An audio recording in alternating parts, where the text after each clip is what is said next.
Welcome to the channel. Today we're going to a country that has always been a little mysterious, a place where winters last 6 months, but the people have fire in their hearts. Yes, I'm talking about Russia, but not just any Russia. I want to tell you a story they don't write in school history books, the story of the man who built this massive country, but whose hands were stained with his own son's blood. 4 centuries ago, in the Moscow Kremlin, there lived a Tsar named Ivan, but people called him Ivan the Terrible. He was the man who turned Russia from a small state into a huge empire. He expanded his land, built an army, and everyone feared him. But one night, a terrible event happened in the palace that historians still talk about, even 400 years later. If you think Russian winters are cold, wait until you hear the rest of this story, because this Tsar was worse than any cold. In a moment of rage, he struck his son on the head with his iron-tipped staff so hard that, well, you can guess what happened. But why? Why would a father kill his own son? This was a secret Ivan took to his grave. But let's move forward a bit.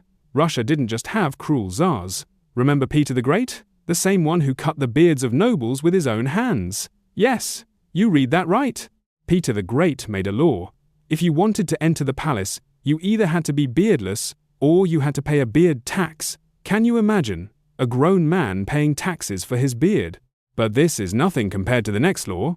Catherine the Great, the woman who made Russia fall in love with her, had a law that said no man had the right to look at women on the street. If a man stared at a woman, guards would come and take him away. I'm serious. Russia has always been full of strange and unusual laws. You might say this is all in the past, but don't be mistaken. Even today in Russia, there's a law that says you can't swear loudly in public places. There's a heavy fine for it. Or, for example, on the streets of Moscow, cars must always have their lights on, even during the day. I don't know why, maybe so drivers don't fall asleep. Now let's go somewhere else. Siberia. That frozen, endless land. You might think it's just prisons and snow, but there's a small town in Siberia called Oymyakon. This is the coldest inhabited place on Earth. The temperature sometimes drops to -70 degrees. It's so cold that if you put your glasses on your nose, they'll stick to your skin. Planes don't land there in winter because the runway freezes and cracks. But here's something even stranger. There's a lake near that region called Lake Lubinka. Locals say a creature lives in this lake that looks like a dragon.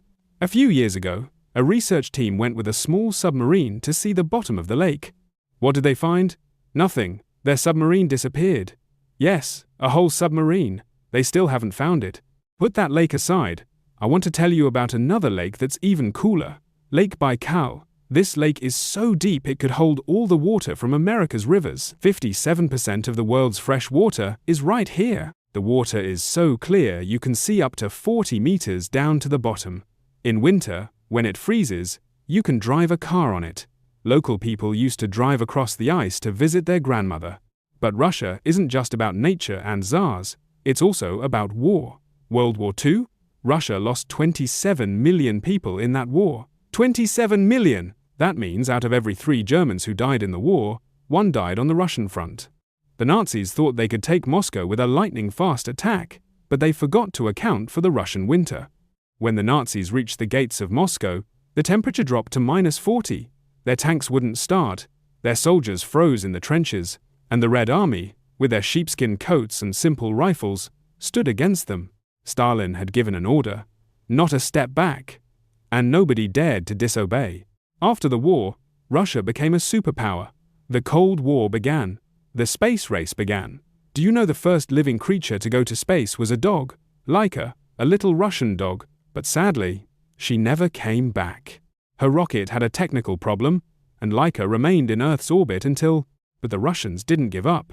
Gagarin went to space and came back. Then a Russian woman went to space. The first spacewalk was done by Russians. The Americans were still practicing when the Russians had already sent satellites up.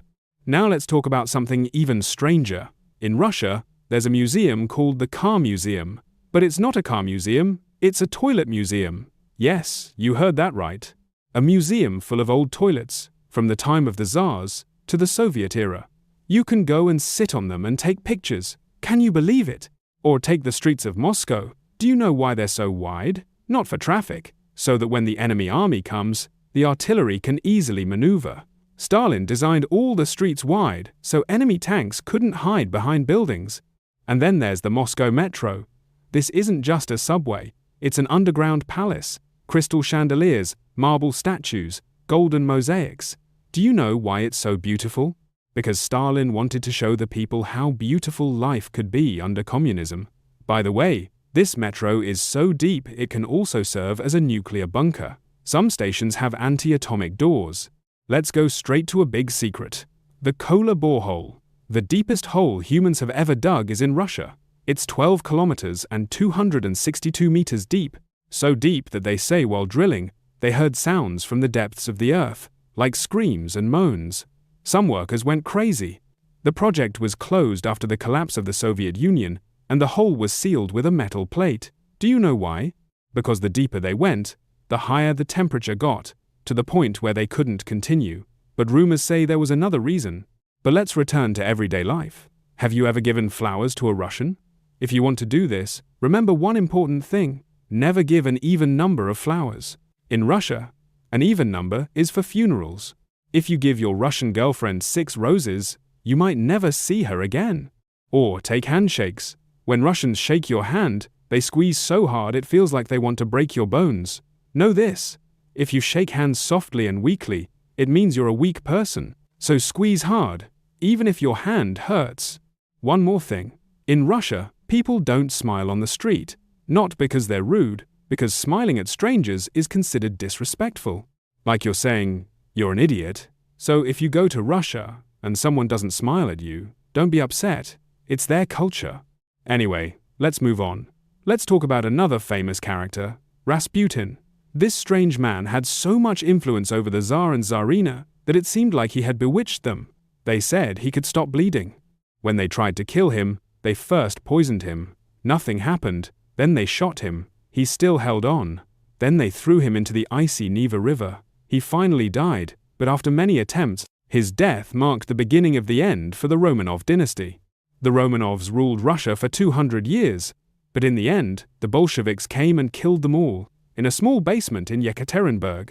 The Tsar, the Tsarina, their 5 children, and even their doctor and servants, all killed with bullets and bayonets. Their bodies were thrown into an abandoned mine and covered with oil to prevent identification. Years later, the remains were found, but 2 of the children were missing. Rumors spread that they had survived, until a few years ago, when research showed they too had been killed that night. Now let's jump to today. Putin. He's been president 6 times. Do you know the secret of his popularity?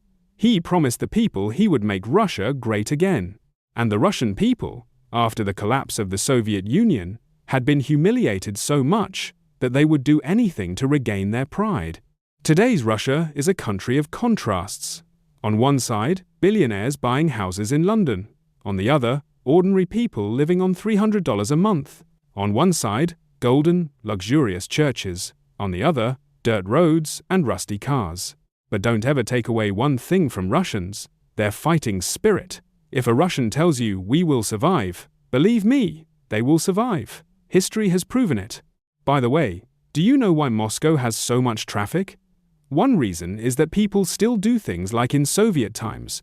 The first day after the holidays, everyone hits the road at the same time. Or the traffic police still fine you if your car is dirty. A Soviet-era law still stands. Your car must be clean, or you'll get fined. But the most interesting thing in Russia is the soul of its people.